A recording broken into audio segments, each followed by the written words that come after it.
നമ്മുടെ നാട്ടിൽ ഇതുപോലെ പശുക്കളൊക്കെ നമ്മൾ പാടത്തേക്ക് വിട്ട് ഇങ്ങനെ നോക്കുന്ന രീതിയാണ്. ഇങ്ങനെയുണ്ട് ഈ പുല്ലൊക്കെ തിന്ന് പച്ച പുല്ല്.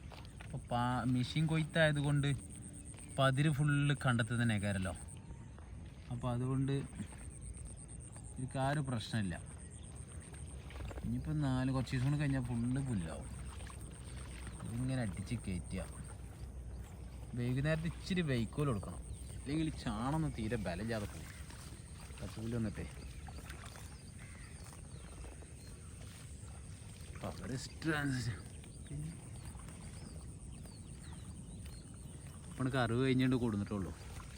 അവിടെ നിന്ന് വീട്ടിൽ നിന്നാക്കി ഇവിടെ കണ്ടു. ഇതൊക്കെ തന്നെ ഒരു ലാഭം. എല്ലാം നമ്മൾ കൈത്തീറ്റ മാത്രം കൊടുത്തു കഴിഞ്ഞാൽ നമുക്ക് എത്തിച്ചു പോവില്ല. വെള്ളമായിട്ടോ പാടം ഫുള്ളായിട്ട് ഇനിയൊരു 2-3 മാസം കൂടി കഴിഞ്ഞാലാണ് നമ്മൾ പരിപാടിയൊക്കെ തുടങ്ങുള്ളൂ, ഞാറ് ഭാഗം തുടങ്ങുള്ളൂ.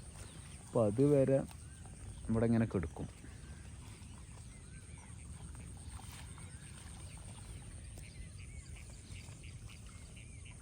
ഇവിടെ നല്ല മീനുണ്ട് കേട്ടോ. മീൻ കിട്ടുമേ, മീനില്ലാന്ന് ആരും പേടിക്കണ്ട, മീൻ ഇഷ്ടംപോലെ കിട്ടും. പശുക്കളെ കുറിച്ചുള്ള അഭിപ്രായങ്ങൾ പറയണം കേട്ടോ നിങ്ങളൊക്കെ. എന്താ പാട്?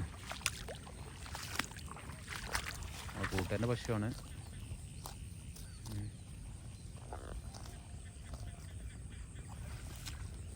ആ കണ്ണ് വിടാം കേട്ടോ മൂപ്പര്. ആ കണ്ണ് വിടാം. നമ്മൾ പോത്തുകൾ അവിടെ ഉണ്ട് കേട്ടോ.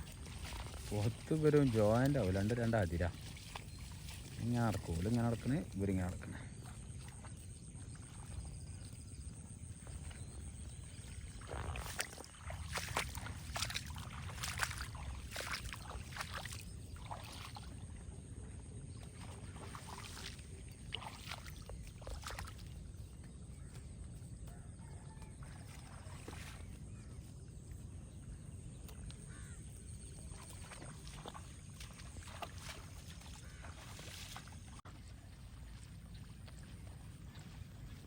അതിലത്തെ ഒരൊറ്റ മഴയുടെ കണ്ടങ്ങളൊക്കെ വെള്ളമായി. ആ പോത്തിരിപ്പൊക്കെ പാടെ രാവിലെ അടിച്ച് നടക്കുക. എന്താ ഇവിടുന്ന് വെള്ളം കയറിച്ചിട്ടേ. അവിടെ മുകളിലൊക്കെ വലക്കാർ വലയിട്ടിട്ടുണ്ട്. ഞങ്ങൾക്ക് ചവിട്ടി കുത്തിയിട്ട് വെറുതെ ചീത്തയൊക്കെ നിൽക്കണല്ലോ. അപ്പോൾ എന്തായാലും ആ ഏരിയക്ക് തന്നെ ആറ്റാണ്. അങ്ങോട്ട് വാ.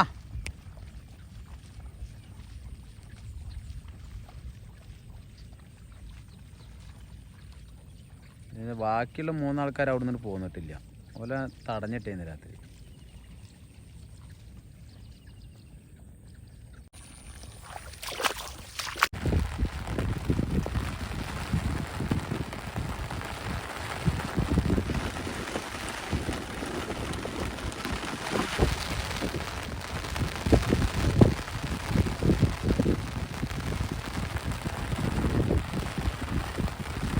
മഴയത്ത് ഇതുപോലെ ഇങ്ങനെ